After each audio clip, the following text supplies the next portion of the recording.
코로나 참 지독한 것 같아요. 이럴 줄은 진짜 몰랐죠.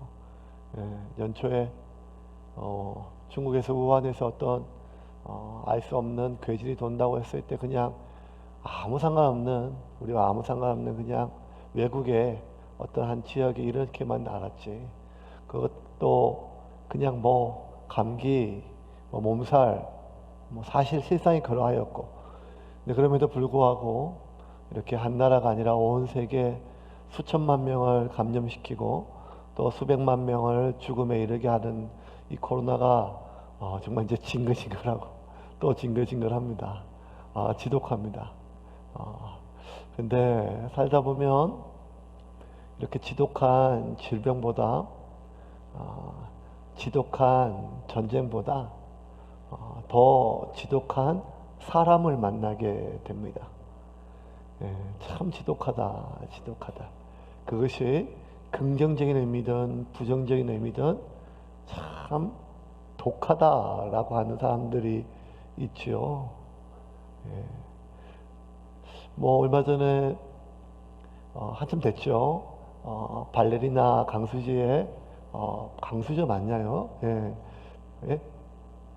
맞나요? 누군지 하여간 발레리나 하나 유명한 분의 발가락을 본 적이 있는데 그렇게 아름다운 외모를 가지고 있고 그리고 아름다운 무용을 함에도 불구하고 그 발은 정말 나병 환자의 발처럼 뭉그러진 걸 보면서 야, 얼마나 지독하다. 어떻게 저렇게 대단하게 지금까지 됐을까 하는 마음이 들었습니다. 그런 걸 보면 이렇게 한 분야의 어떤 것을 이룬 사람들은 지독하지요. 또 반면 자기가 원하는 것을 얻기 위해서 어떤 자리에 이르기 위해서 다른 사람들을 지독하게 깔아뭉개고 그 자리까지 또 그것을 다 소유한 사람들을 보면 고개가 절레절레 흔들어집니다. 또 어떤 사람들이 지독한가 하면 어쩜 이렇게 자기 주관만 가지고 예, 모든 사람들이 다 하얀색이라는데 혼자 빨갛다고 우기고 모든 사람들이 지금 춥다고 하는데 혼자 덥다고 하고 자기가 더우면 세상이 다 더워야 되고 자기가 지금 따뜻하면 온 세상이 다 자기 중심적인처럼 그런 사람들 만나면 참 지독하다 이런 말을 듣죠. 그런데 신기한 거는 그런 지독한 사람이 처음부터 그런 것이 아니라 살다 보면 이 사람이 지독해지는 건지 아니면 원래 지독한 사람이었는데 지금 알게 됐는지 뭐 이런 경우가 있습니다. 결혼이 그래요. 직장에서 만난 사람이 그렇습니다. 교회에서 만난 사람이 그렇습니다. 아니 괜찮았어요. 괜찮아서 만나고 결혼도 하고 괜찮아서 그래 이 정도 사람이면 내가 같이 일해도 되겠다 싶어서 그 직장을 그 직업을 선택했는데 좀 지나고 보니까 사람이 참 지독할 정도로 자기중심적이고 지독할 정도로 이기적이에요. 그러면 이 사람이 원래 그런 건지 아니면 점점 변했는지 알 도리가 없죠. 어쨌든 오늘 본문은 지독한 사람입니다. 지독한 사람에 대해서 오늘 말씀 좀 나누는데 그 중에 한 사람이 바로 벨릭스지요. 벨릭스. 벨릭스가 이제 오늘 지나면 이제 안 나와요. 왜냐하면 하도 뇌물을 밝히고 유대인들의 애를 먹여가지고 유대인들의 집단 민원을 넣어서 벨릭스가 네로 황제한테 그 황제한테 소환이 됩니다. 그리고 벨릭스 지금 잘려요. 잘리니까 이제 벨릭스는 안 나옵니다. 그런데 그러고 보면 이 벨릭스는 여러분 벨릭스는 그 로마의 참 높은 귀족 가문의 출신이 아니라 노예 출신이었어요. 노예는 거의 사람 취급이 아니라 재산 취급받았던 사람인데 그 노예가 그 종이 한 나라의 총독으로 파견될 정도로 성공하려면 그가 지금까지 얼마나 지독한 삶을 살았을까요? 하여간 지독한 사람이에요. 근데 그 벨릭스가 여기까지 왔는데 결국 한 푼이라도 더 뜯어내려고 하는 그 생각 때문에 유대인에게 쫓겨남을 당합니다. 2년 동안 마지막까지 벨릭스가 공을 들여서 한 푼이라고 더 뜯어먹으려고 했던 인간 중에 하나가 누군가 하면 바로 바울이었습니다. 근데 이 바울은 벨릭스보다 더 즐겨가지고 아마 벨릭스가 고개를 절레절레 흔들었어요. 이런 인간 처음 봤다. 그래서 결국 바울에게 한 푼도 뜯어내지 못하고 본국으로 소환됩니다. 26절, 27절 한번 보겠습니다. 같이 읽겠습니다. 동시에 또 바울에게서 돈을 받을까 바라는 고로 더 자주 불러 같이 이야기하더라. 이태가 지난 후 보르기오 베스도가 벨릭스의 소임을 이어받으니 벨릭스가 유대인의 마음을 얻고자 하여 바울을 구류하여 두니라. 이태가 지난 후 자주 계속 불러서 얘기했는데 2년 동안 그렇게 했어요. 좋은 방에 좋은 음식 먹이고 친구들 만나게 하고 자유롭게 궁 안에서는 그렇게 할 수 있도록 모든 편의를 제공했어요. 왜? 돈 좀 내놓으라고. 근데 바울이 지가 먹은 것도 안 냅니다. 지긋지긋하겠죠. 2년이 지났어요. 2년이 지나니까 벨릭스 본인은 이제 로마로 소환당해요. 그러니 이 바울이 아주 미워 죽겠죠. 화가 나서 견딜 수가 없겠죠. 그래서 바울을 어떻게 하는가 하면 그 좋은 방에서 꺼내가지고 다시 묵습니다. 결박하고 지하 감옥에 구류하여 둡니다. 27절만 좀 올려주실래 방금? 이태가 지난 후 보르기오 베스도가 벨릭스의 소임을 이어받으니 벨릭스가 유대의 마음을 얻고자 하여 바울을 구류하여 두니라.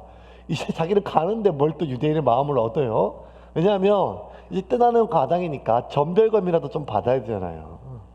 그러니까 어떻게든지 이제는 바울한테는 안 나올 것 같으니까 제사장이나 유대인들의 여러 가지 많은 지도자들한테 한 푼이라도 더 얻기 위해서, 그들의 마음을 얻기 위해서 이 바울을 다시 결박하고 그를 감옥에 집어넣습니다.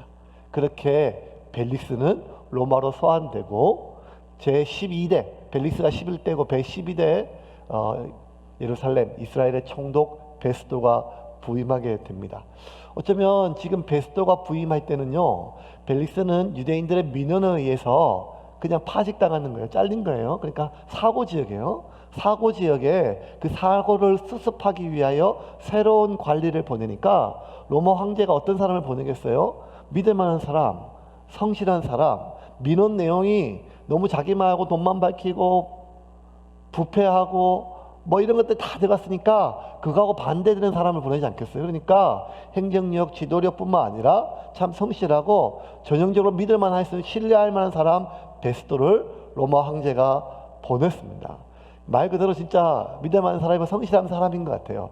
벨릭스가 파직되고 이제 베스도가 도착하는데, 도착하자마자 그가 제일 먼저 한 것은 지역에 있는 유지들을 다 모아서 근하하게 환영 행사를 하고, 먹고 어디 맛있는 게 있나, 이 동네는 뭐가 맛있나, 이 동네는 누가 이쁜가, 이 동네는 뭐가 재밌나, 뭐 이런 게 아니라 바로 업무를 파악을 하는 거예요. 그것이 바로 1절입니다. 1절 말씀 보겠습니다. 1절입니다. 베스도가 부임한 지 3일 후에 가이사랴에서 예루살렘으로 올라가니 3일 만에 가이사랴에서 예루살렘으로, 예루살렘이 있고 100km 떨어진 가이사랴 해안 도시죠. 로마의 직항 항로 100길이 열려고 만들어진 도시입니다. 근데 로마에서 가이사랴까지 올 때 100km 2200km가 넘어요. 2200km. 차 타고 가도 2200km가 얼마나 멉니까? 근데 100길이니까 그 당시에 배가 무슨 뭐 좋은 여객성 크루즈도 아니고, 그러니까 아무리 총독이 타고 오는 배라 할지라도 그 100길이 얼마나 힘들고 어렵겠어요. 쉬운 길이 아닙니다. 쉬운 길이 아니에요. 바울도 100길로 도착하면 며칠은 좀 쉬어야 그 다음 길을 갈 수 있을 정도로.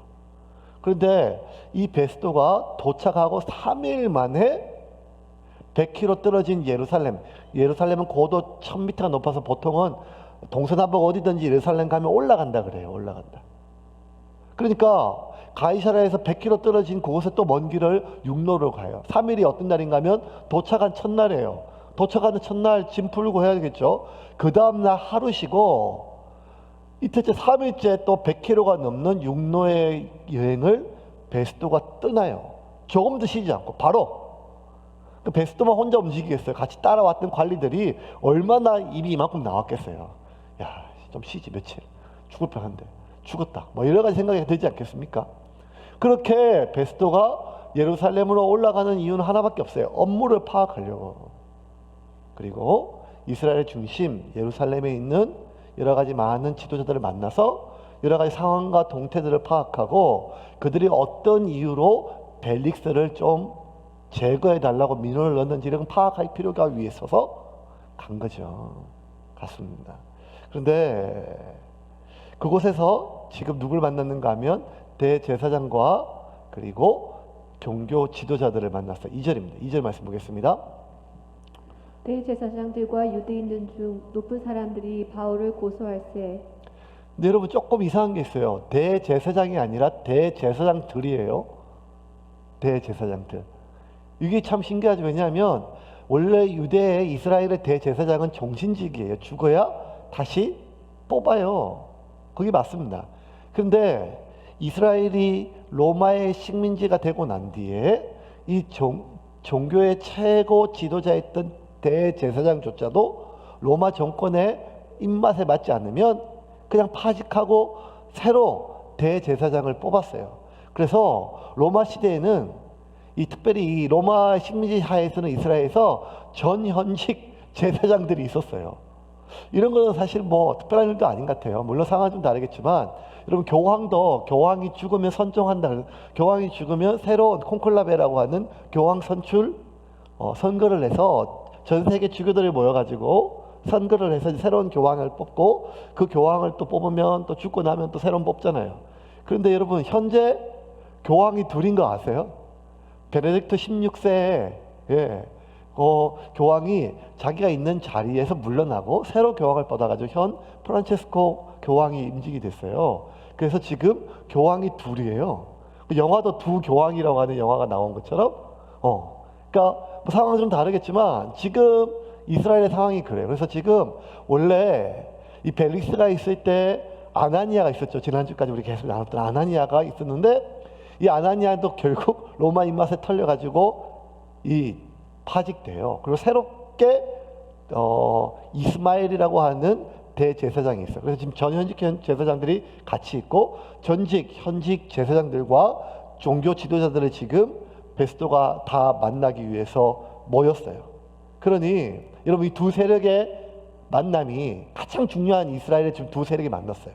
로마 정권의 최고 실력자 그리고 현 지역의 백성들의 최고 지도자들 두 세력들이 만나는 이 시점이에요. 그러니까 얼마나 양쪽 다 공을 들였겠어요. 베스도가 쉬지도 않고 달려왔어요. 이 사람들을 만난 이유는 뭔가 하면 신임 행정관이 그 지역에 있는 유지들을 만나서 좀 호감을 얻는 것이고 또 그곳에 나와 있는 그 지역에 있는 유지들이 나와서 하는 말은 모든 바람은 뭔가 하면 어떻게든지 새로운 이 베스도의 마음을 얻는 것, 서로 호감을 얻는 것이 가장 중요한 것 아니겠어요? 특별히 이 제사장들은요, 전직 제사장 잘렸어요. 새롭게 제사장이 됐어요. 그러니까 새롭게 부임한 이 이스마엘 제사장도 언제든지 이 베스도의 마음에 들지 않으면 잘리고 새롭게 다른 제사장이 선출될 수 있는 것이니까 굉장히 민감하고 조심스러운 자리예요. 얼마나 조심스럽겠어요. 그러니까 마치 이런 걸로 보시면 돼요. 한 1년 동안 아니면 한 3년 동안 준비한 회사나 학교에 면접을 본다. 그러면 그 면접이 얼마나 걱정이 되겠어요. 걱정이 되겠어요. 별걸 막 다 머리가 하얘지고 막 여러 가지 말 생각이 되겠죠. 그리고 내가 하고 싶은 말 중요한 게 아니라 상대방이 원하는 말이 뭔가 이게 가장 중요하지 않겠습니까? 지금 그런 서로 상견례하는 그런 장소예요. 그런데 그 장소에서 이 유대인들과 제사장들이 베스도에게 하는 첫 마디가 뭔가 하면 바울을 고소하는 거예요. 2절 다시 한번 볼까요? 2절입니다. 2절 말씀 같이 읽겠습니다. 대제사장들과 유대인 중 높은 사람들이 바울을 고소할세. 아니 이 자리가 어떤 자리예요? 지금 잘못 베스도한테 찍히면 자기들의 현재 누리고 있는 모든 것들이 날아갈 판이거든요. 최대한 호감을 자기가 얼마나 로마 정권에 충성스럽고 진심인지, 자기가 지금 유대 땅에서 어느 정도 영향력이 있는지, 자기가 어떤 사람인지 뭐 이런 것들 밝히는 것이 가장 중요한 목적인데 그 자리에서 민감할 수 있는 이슈 바울을 고소하는 거예요. 재판할 수 있게 해달라고. 그런 거 보면 참 지독한 사람이죠. 뭐 사실 지금 유대 땅에 아직도 바울을 죽이기 전까지는 내가 자지도 않고 먹지도 않겠다고 하나님 앞에 서약했던 40명의 암살단이 있어요. 죽었을까요? 살았을까요? 살아있겠죠. 살아있겠죠. 이 40명의 암살단보다 더 지독한 게 뭔가 하면 지난 2년 동안 이 대제사장 아나니아와 새로 뽑혔던 이스마엘을 비롯했던 수많은 종교 지도자들이 바울을 죽이겠다고 하는 그 마음이 조금도 변하지 않고 지독하게 집요하게 계속 집착하고 있었던 거예요. 마치 그 40명의 암살단처럼 내가 저놈 죽는 거 보기 전까지는 내가 먹지도 않고 내가 편히 자지도 못하겠다. 그 집요함이 느껴지지요. 이들은 지금 어떻게든지 지금 바울을 죽이고 싶은 거예요. 그러고 보면 2년 동안 어떻게든 돈을 뜯어내려고 바울을 괴롭혔던 붙잡아놨던 벨릭스보다 40명의 암살단보다 가장 바울을 죽이고 싶어하고 지독하게 집요하게 물고 늘어지는 이들의 마음속에는 오직 바울 하나 제거하는 것밖에 없었습니다. 징글징글합니다. 자신들의 기독권을 유지하기 위해서 어떻게든지 지금 베스도의 마음을 얻어야 돼요. 그런데 호감을 얻어야 되는데 그 위험을, 그 리스크를, 그 대가집을 감수하고서라도 이 베스도에게 꺼냈던 첫 번째 말이 바울을 재판할 수 있도록 부탁해달라는 거예요. 왜 그랬을까요? 왜 이토록? 이거를 받았던 베스도의 입장은 어땠을까요? 얼마나 당황했겠어요. 바울이 누군지도 모르고. 왜냐하면 도착하고 하루 만에 왔거든요. 업무 파악이 뭐가 됐겠어요? 내가 그 사람이 누군데 왜 첫마디가 누구를 죽여달라고 재판할 수 있게 해달랄까? 이들이 이렇게 집요하게 바울을 죽이려고 하는 그 이유가, 그 집요함이, 그 지독함이 어디서 나올까? 뭐 이렇게 생각할 수 있겠죠. 본인 스스로는. 바울은 성전을 모독했기 때문에 하나님의 영광을 위하여 그놈 죽어야 된다. 그놈은 이단 중에 수괴이기 때문에 그 제거하지 않으면 이단들이 이 나라를 어지럽힌다. 뭐 이런 것 아니겠죠. 왜냐하면 이미 아나니아와 그곳에 있었던 많은 재판장에 있었던 많은 종교 지도자들은 재판 상황에서 이미 다 알았었어요. 지난 2년 바울은 성전을 모독한 적이 한 번도 없었다는 것. 오히려 율법대로 말씀대로 누구보다 바리새파 중에 바리새파이고 가말리엘 문화에서 배웠던 율법을 정확하게 배웠던 그런 사람처럼 정확하게 정결의식, 결례를 율법에 따라 행했던 바울은 한 번도 성전을 모독한 적이 없다는 걸 알았어요. 이단들의 수괴를 제거하기 위해서? 아니요. 예루살렘에는 이미 베드로를 비롯한 이단의 수괴가 많았어요. 근데 그들은 한 번도 그들을 그렇게 집요하게 죽이려고 하지 않았어요. 근데 왜 바울은 예루살렘 교회에 아무런 지분도 없고 영향력도 없는 그런 바울을 왜 이토록 집요하게 죽이려고 할까요? 아니, 왜 이토록 집요하게 재판에 세우려고 할까요? 하나님의 율법에 아니면 정의를 위해서, 공의를 위해서 아니었습니다. 그들이 바울을 이토록 집요하게 재판에 세워달라 고소하는 이유는 자신들의 재판, 사내들인 공의에서 재판할 수 있도록 해달라는 말이거든요. 그 이유는 한 가지밖에 없었어요. 3절입니다. 3절 말씀 같이 읽겠습니다. 베스도의 호의로 바울을 예루살렘으로 옮기기를 청하니 이는 길에 매복하였다가 그를 죽이고자 함이더라. 바울을 죽이고자. 이들은 애초부터 하나님의 정의를 세우고 사내들인 공의, 하나님이 세우신 이스라엘 최고의 법정에서 하나님의 율법의 공의와 정의, 성전을 모독한 이 죄인, 이단 사상을 전파해서 백성들을 어지럽히는 이 죄인, 하나님의 거룩한 영광을 땅에 떨어뜨리는 이 죄인, 하나님의 거룩한 이름을 땅에 떨어뜨렸던 이 죄인을 하나님의 법으로 공정한 재판에 의하여 심판함으로 말미암아 정의와 공의를 세우고자 하는 마음이 아니라 그냥 바울을 죽이고자 하는 적개심이었어요. 암살로 길에 매복하고 있다가 죽이려고 하는 것. 근데 여러분 이거 너무 똑같아요. 2년 전에 40명의 암살단이 내가 바울 죽이기 전까지는 내가 자식도 먹히지도 않겠다고 그렇게 서약하고 제사장들 찾아와서 도와달라고 했을 때 똑같이 벨릭스한테 얘기했거든요. 천부장한테 부탁했던 거거든요. 다시 사내들은 공에 재판하게 해달라. 그러면 그 길에서 매복했다 죽이려고. 그 방법을 똑같이 사용해서 바울의 치도새도 모르게 죽이려고 합니다. 왜 이렇게 정오가 깊을까요? 왜 이렇게 적개심이 높을까요? 그래서 사람이 미울 수 있어요. 어떤 말들이, 어떤 행동들이 나에게 큰 상처가 되면 미워요. 힘들어요. 그 사람을 안 보면 좋겠어요. 그 사람이 벌을 받았으면 좋겠어요. 그래서 그러한 미움이 있는 것, 이 사람이 참 견디기가 어려워요. 여러분들 한번 겪어봤잖아요. 내가 누군가가 참 미우면요, 누군가에 대해서 참 억울하면요, 내가 참 부당하게 내가 욕을 듣고 힘든 일을 당하면요, 그거 정말 힘들어요. 자도 힘들고 깨도 힘들고 먹을 때도 힘들고 혼자 가면 머릿속에 온갖 그 생각과 기억들이 나를 꽉 채워서 나로 하여금 숨을 못 쉬게 만큼 나를 밀고 내려갈 때가 있어요. 바울이 그랬겠죠. 죽이려고 했는데 저 아무것도 아닌 게 사내들인 공의에서 하나님 말씀을 얘기하고 나는 한 번도 죄를 진 적이 없다, 뭐 이런 많은 말들이 어쩌면 자신들에게 있어서 모욕당하고 자기를 무시당하는 느낌 당할 수도 있겠죠. 그렇게 믿고 어이가 없고 자신들의 길에 걸림돌이 됐겠죠. 그래서 믿고 적개심이 생길 수가 있어요. 그런데 기간이 지났잖아요. 2년이나 지났단 말이에요. 2년이나 지나서 지난 2년 동안은 바울은 뭐 했는가 하면 그냥 헤롯궁에 잡혀 있었어요. 자신들이 현재 누리고 있는 종교적인 기득권에 아무런 영향력이 없었어요. 성전을 중심으로 이루어지는 상권과 그 경제력에 대해서 아무런 영향력이 없었어요.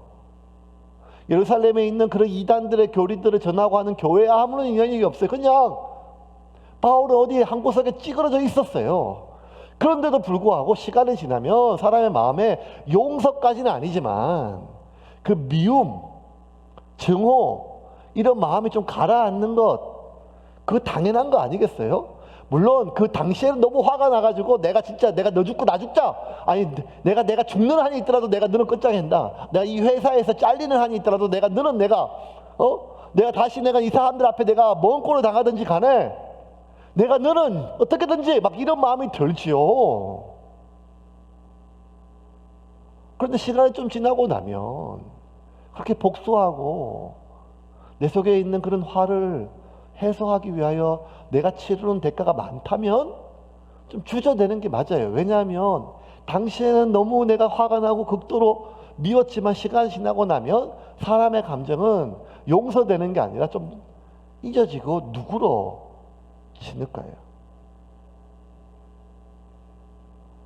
지금 전임 제사장 아나니아, 신임 제사장 이스마엘, 그리고 종교 지도자들, 그들한테 가장 중요한 것은 무엇인가 하면 현재 자신들이 누리고 있는, 아니 잡고 있는 기득권을 유지하는 거예요.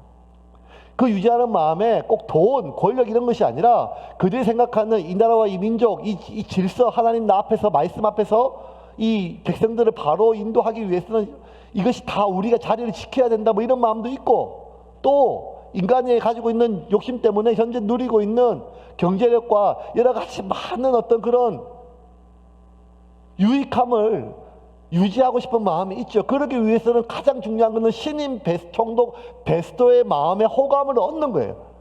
왜? 처음에 베스도가 부임하면 먼저 어느 지역이든지 초임 행정관이 제일 먼저 지역 유지들의 마음을 얻기 위해서 부탁을 들어준단 말이에요. 부탁을. 그러면 자기들이 한 번 써먹을 수 있는 귀한 카드니까 부탁할 게 얼마나 많겠어요. 로마에 바치는 세금이 너무 많습니다. 조금만 줄여주십시오. 일단 일정 기간 동안. 아니면 어떤 많은 것들에 대해서 청탁할 것이 많겠어요. 더군다나 바울을 재판하고 그냥 재판정이 끝나는 거 세우는 것도 좀 껄끄러운 일인데, 지금 이들의 의도는 뭔가 하면 바울을 재판한다고 가이사랴에서 예루살렘을 불렀다가 그 중간에 매복해서 바울을 죽였고, 그 바울 죽인 것이 이 대제사장들과 종교 지도자들의 음모라는 것을 베스도가 안다면 이들에게는 지금 굉장히 큰 리스크가 큰 거 아니겠어요? 대가 지불이. 자기들이 지금 청탁하고 부탁할 수 있는 유일하고 처음 사용할 수 있는, 한 번밖에 사용할 수밖에 없는 이 카드를 소모하는 것을 넘어서 자신들의 안위가 달려있는 위험천만한 일을 무릅쓰고서라도 바울을 죽이고자 하는 적개심으로부터 이들이 벗어나지를 못했습니다. 이게 참 이해가 안 됐어요. 뭐가 이해가 안 됐는가 하면, 여러분 오늘 본문을 계속 우리 성경을 보면서 이 뭐 제사장들, 나쁜 놈들, 돈만 하는 거 뭐 이렇게 보시면 안 돼요. 이들 역시 무언가 이렇게 보시면 돼요. 지금 인터넷상에서 보면 목사 그러면 뭐 예배 그럼 영업하려고 한다, 헌금 받으려고 한다, 뭐 이렇게 여겨지고 목사들은 다 사기꾼처럼 그렇게 여겨지잖아요. 하지만 또 내부에서 봤을 때, 실상에서 봤을 때는 하나님 앞에 몸부림치고 그렇게 올바르게 살아가고 목회하고 그런 성도들과 교회들이 또 얼마나 많습니까? 요즘에 세상에서 가장 위험한 사람이 마스크 안 쓴 사람이래요. 근데 마스크 안 쓴 사람보다 더 위험한 게 뭔가 하면 마스크 안 쓴 목사라고 하더라고요. 저보고 하는 얘기인 줄 알았어요. 제가 가끔씩 이렇게 마스크 안 쓰고 왔다 갔다 할 때가 있거든요. 교회 안에서. 코로나보다 더 위험한 거. 네. 하지만 물론 그렇게 지탄받아야 될 목사들이 있고 많고 성도들도 있지만, 그럼에도 불구하고 그 안에서 하나님 앞에 어떻게든 말씀대로 우리의 연약함이 있지만, 우리의 연약함이 있고 우리가 저지른 과오가 있지만, 그럼에도 불구하고 말씀대로 성경대로 살아가려고 하는 사람들이 많잖아요. 본문도 그런 거예요. 이곳에 있는 제사장들, 아나니아, 이스마엘, 종교 지도자들, 바리새인들, 뭐 이런 많은 사람들을 보면 그냥 저것들은 다 외식, 독사의 자식들, 사기꾼들, 종교 장사꾼들 이런 것이 아니라 자기 나름대로 어떤 무언가 하나님 앞에 말씀 앞에 서는 사람들이라는 거예요. 말씀 앞에 예배를 집중하는 사람이라는 거예요. 대제사장이라고 하면 제사를 집중하는 사람이에요. 지난 2년 동안 얼마나 많은 제사를 드렸겠어요. 하나님 앞에서 얼마나 많은 말씀을 강론했겠어요. 얼마나 많은 예배를 드렸겠어요. 그리고 얼마나 많은 시간 하나님 앞에 기도했겠어요. 기도. 그 모든 기도가, 그 예배가 사람들에게 보여주기 주기 위한 쇼만은 아니었다는 거예요. 자기 나름대로 하나님 앞에 뭔가 좀 내세를 믿고 하나님의 심판과 하나님에 대한 두려움이 있으니까 그렇게 했던 거 아니에요? 그렇다면 그 수많은 말씀들이 용서를 얘기해요. 그 수많은 예배에서 전해지는 말씀이, 자기가 전했던 말씀이 용서와 사랑이라는 거예요. 자신의 어떤 개인적인 감정 때문에 죄 없는 사람을 죄를 만들어서 암살하고 이런 게 아니고 하나님의 공의, 정의라고 하는 거예요. 그러면서 그 수많은 기도와 수많은 예배와 수많은 제사 가운데, 말씀 가운데 그들 안에 가득 찼던 정오와 미움이 아무리 컸다 할지라도 시간이 지나면 2년 동안 반복적으로 바울이 그들을 괴롭힌 게 아니라면 그들 안에 있었던 그 정오와 미움은 좀 누그러들어야 되는 것이 맞잖아요. 왜? 그 미움과 정오가 맞다 틀리고 떠나가지고 반복되는 예배와 말씀 통해서 그들이 하나님 앞에, 말씀 앞에 노출되고 그렇게 자신을 선포했으니까. 근데 지난 2년 동안 이 제사장들이, 이 종교 지도자들이 그토록 많은 제사를 집중하고 예배를 드렸는데 하나도 달라진 게 없어요. 바울에 대한 적개심, 미움, 그 증오, 죽이고 싶은 마음, 심지어 그 방법조차, 그 방법도 의로운 게 아니잖아요.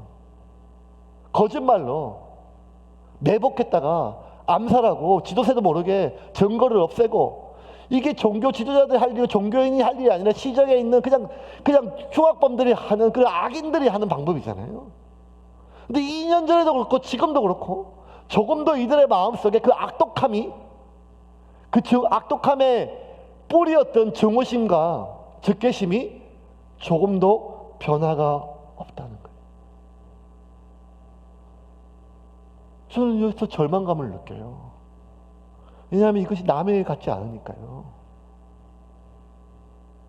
남의 일 같지 않으니까.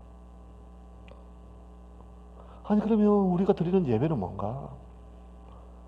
우리가 읽는 이 성경은 무엇이고 우리가 하나님께 하는 기도는 무엇인가?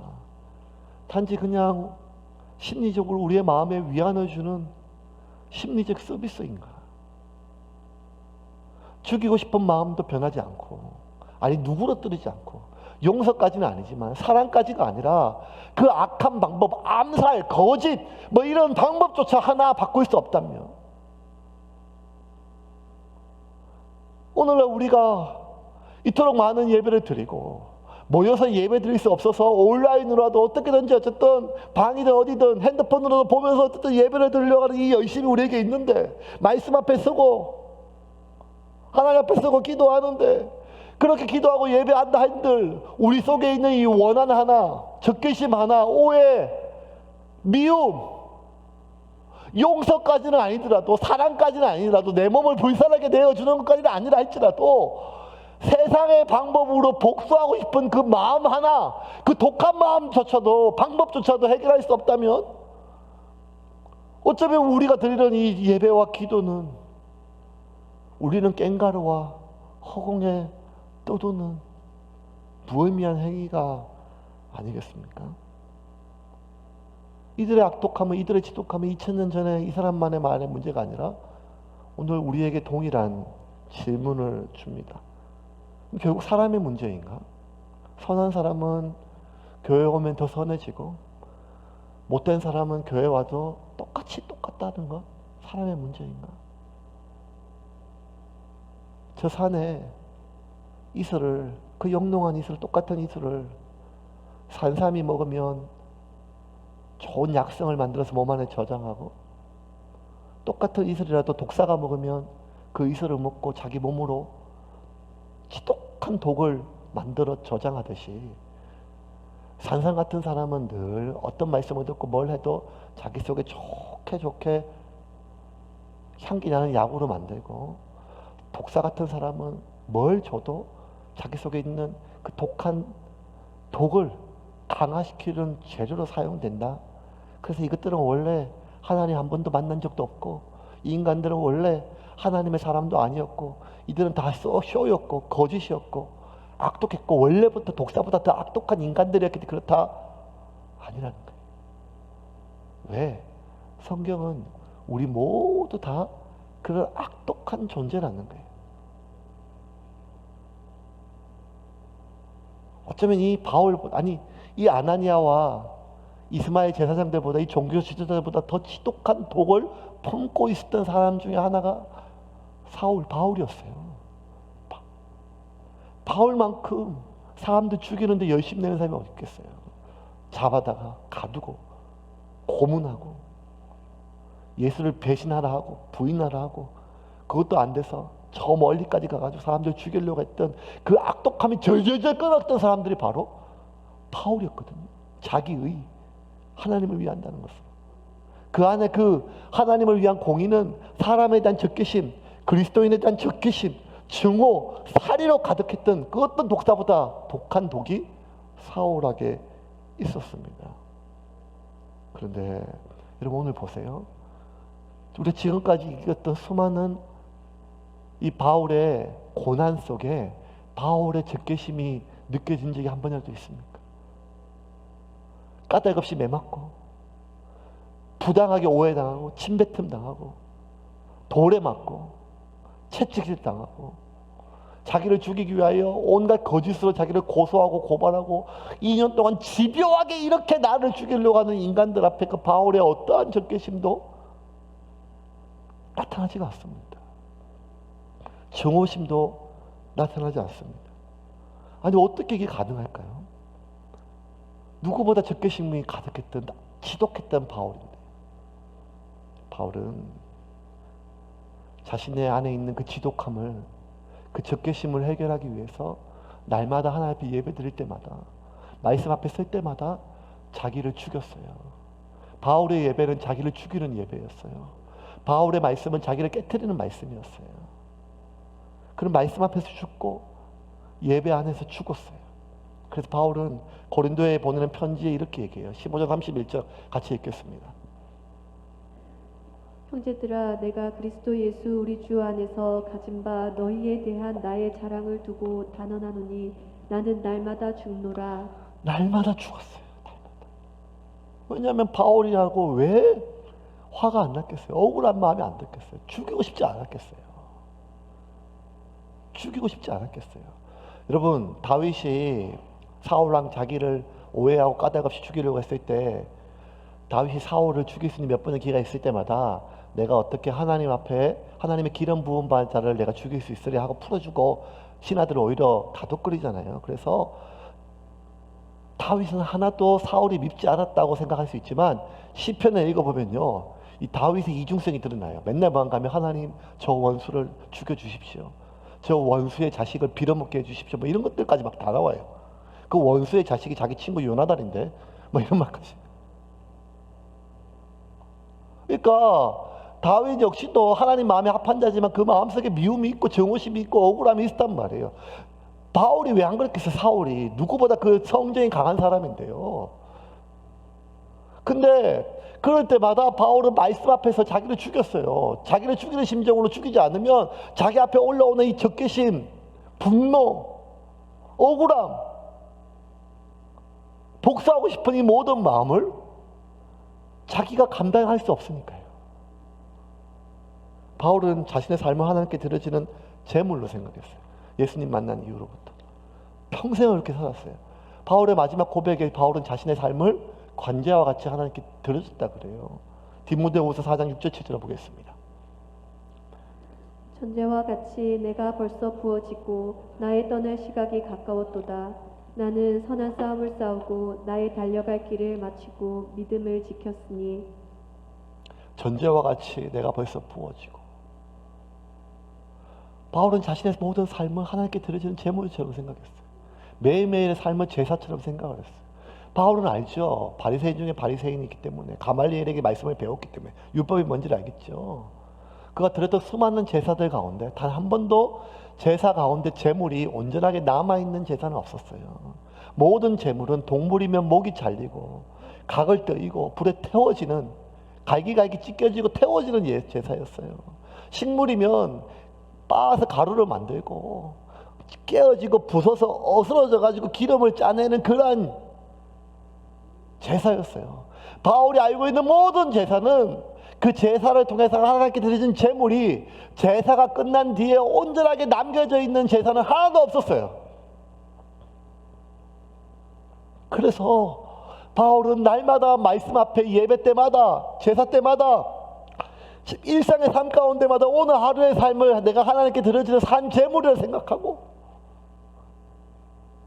말씀 앞에 깨뜨리고 말씀 앞에 깨뜨리고 하나님 앞에 깨뜨리고 깨어졌어요. 그 깨뜨림이 무슨 자해나 고행이 아니라 회개였어요.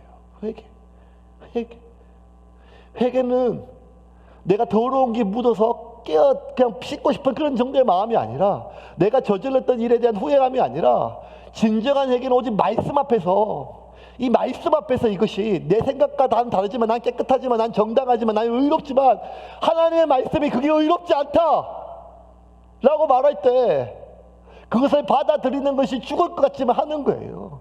아니 내가 피해자고 그쪽이 가해자인데요. 하나님, 복수하는 것이 정의인데요. 하나님, 진실을 밝히고 저들의 죄악을 낱낱이 세상 사람들에게 알려서 저들이 벌을 받게 하는 것이 그게 맞는데요. 그게 공의잖아요. 뭐 이런 마음이 생각 올라갈 때마다 주님이 이런 번씩 7번이라도 오른뺨을 때리면 왼쪽 뺨이라도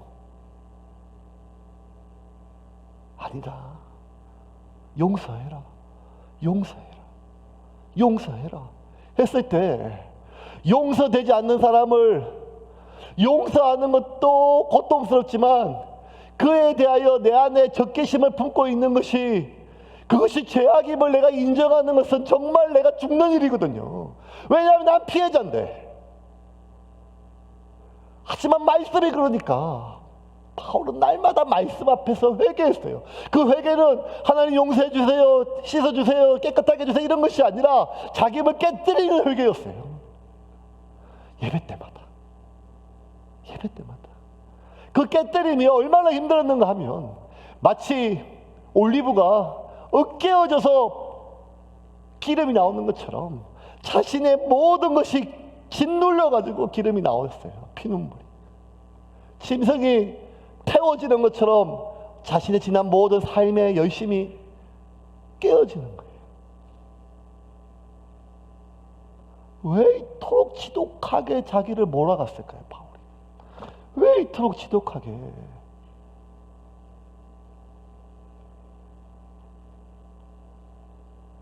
바울의 생각 하나였어요. 내 속사람이 올라오면, 그래서 내 속사람 안에 미움과 증오가 가득 차면 나 역시 저들처럼 독을 품은 독사처럼 미움과 증오를 품은 채 내 삶을 살아갈 수 있기 때문에. 바울이 가장 두려워한 것은 무엇인가 하면 자기가 고난당하고 자기의 억울함을 해결하지 못하고 적들이 승리하는 것을 본 채 눈을 감는 것이 아니라 남들에게 사랑을 얘기하고 하나님의 은혜를 얘기하면서 그것을 얘기했던 정작 본인 자신은 그렇지 못하여 은혜와 평강과 사랑이 아닌 적개심과 분노로 가득 채운 채 하나님께 버림받는 거예요. 남들은 하나님께 인도한 대로. 그래서 고린도 교회에 보낸 편지에 바울은 9장 27절 이렇게 적었습니다. 같이 보겠습니다. 내가 내 몸을 쳐 복종하게 함은 내가 남에게 전파한 후에 자신이 도리어 버림을 당할까 두려워함이로다. 이게 너무 힘든 거예요. 저 역시 말씀을 전하니까 용서를 하고 용서를 전하고 사랑을 전하고 뭘 하다가도 어떤 얘기가 들어오면 그게 서운한 얘기고 기가 찬 얘기면 밤새 제 머릿속에 그걸 꽉 채워요. 사랑과 용서와 사랑할 때 끝까지 사랑하라고 그렇게 반복적으로 설교했음에도 불구하고 내가 잘못한 게 아닌데 나는 맞는데 이 생각이 나를 채우면 그 미움과 증오가 나를 꽉 채우게 했대요. 바울은 알았어요. 날마다 자기를 쳐서 말씀 앞에 복종하지 않으면, 내가 깨어지고 부서지지 않으면, 예배 때마다 하나님 앞에 말씀 앞에 내가 서서 내 자신을 철저하게 회개하지 않으면 나는 언제든지 아무리 이슬 같은 좋은 말씀을 듣고 읽고 전해도 이 말씀은 내 안에 약성이 아니라 독사의 독처럼 지독한 종교인으로 나를 만들 수 있음을 바울은 알았기에 날마다 말씀 앞에 자신을 쳐서 깨뜨리고 부서지는 예배 앞에 섰습니다. 이제 말씀을 좀 정리를 하겠습니다. 쉽지 않은 시기, 어려운 시기, 그나마 참 힘들고 어려운 시기에 일주일에 한번 하나님 앞에 예배 드리고 모이고 성도들 얼굴 보고 기도하면서 위로를 받는 것이 낙인데 그 예배조차 마음대로 드리지 못하고 그리고 고단하고 힘들고 매맞고 욕 들었던 마음들 위로받기 위하여 설교를 듣는데 그 설교 듣는 몇 분조차도 마치 내가 죄인이 된 듯한 이러한 말씀은 우리를 더 무겁게 만듭니다. 근데 여러분, 우리는 얼마나 많은 예배를 드리고 있는가 보다 우리는 얼마나 많은 말씀을 읽고 먹고 있는가 보다 그 말씀이 내 안에 그 지독한 옛사람을 깨뜨리고 있는가가 더 중요합니다. 수없이 많은 제사를 집전하고 수없이 많은 설교를 하였으며 수없이 많은 시간을 기도 앞에 섰던 아나니아와 이스마엘 같은 제사장과 수많은 종교 지도자들이 그토록 많이 접했던 말씀이 그들 안에 거짓으로 까닭없이 사람을 악한 방법으로 죽이려고 하는 독한 독을 가득 채웠던 종교인으로 만든 것처럼 어쩌면 우리가 오늘 드리는 이 예배와 오늘 접하는 이 말씀이 단지 내 자신을 위로하고 내 자신에게 힘을 주기 위한 말씀과 에너지로 삼는다면 우리는 또 다른 형태의 지독한 종교인으로 남을 수가 있다는 것입니다. 기억하십시오. 제사가 끝난 뒤에 온전한 형태로 남겨져 있는 제물은 없었습니다. 기억하십시오. 예배가 끝난 뒤에 온전한 형태로 남겨져 있는 영혼은 없었습니다. 기억하십시오. 일평생 하나님께 드려지는 산제물의 인생을 산 사람의 마지막은 온전한 형태로 남겨진 형태는 없었습니다. 만약 그가 예배가 끝나도, 만약 그가 제사가 끝나도, 만약 그의 마지막 삶이 끝난 모습 속에 그의 육체가, 그의 마음이, 그의 정서가 편안하고 온전하게 남아있다면 어쩌면 그 안에 가장 지독한 독이 남아있는 온화하고 부드러운 형태의 얼굴은 가질 수가 있지만 사람을 죽이고 해하고 정죄하는 위선적인 독한 종교인으로 남을 수가 있다는 것입니다. 2000년 전 예수님이 이 땅에 오신 것은 죽으러 오셨지만 또 우리와 함께 살기 위하여 오셨습니다.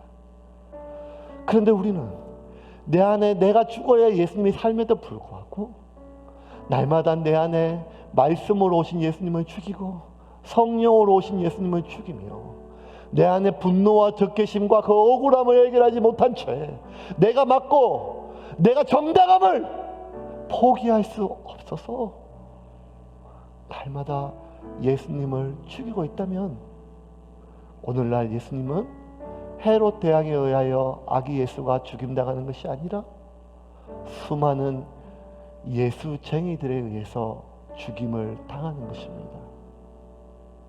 메리 크리스마스는 우리에게 즐거운 성탄이 아니라 예수에게, 하나님의 아들 예수님에게 즐거운 성탄이 되기 위해서 나는 죽고 예수가 살아야 합니다.